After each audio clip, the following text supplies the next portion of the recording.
Hey everyone welcome back to my mini blog. तो आज थी Ganesh Puja. Happy Ganesh Puja all of you. तो सकाल सकाल उठी मु बाहरी पड़ी फुल तोड़ा कहीं मो गणेश को आज पूजा करार था।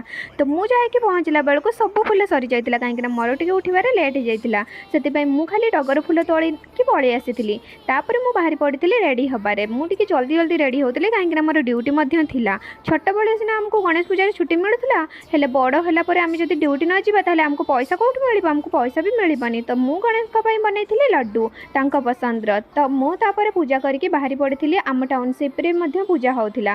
तो सेठिके जाइए मुझे पूजा करी आरती करी पुष्पांजलि दे पुणी पलि आसी जल्दी पलि आसी कहीं मत भी ड्यूटी जीवार था। तो मोर टाइम भी हो जाऊला मोर लेट भी बहुत आज हो जाता से पलि आसी। तो आज लंच रे थिला अरुआ भात को डालमा मुझे जल्दी जल्दी खाई रेडी हो जाती कहीं मोर बस टाइम हो जाऊला। देखो मुझे फाइनाली रेडी हो जाए ड्यूटी जावाई।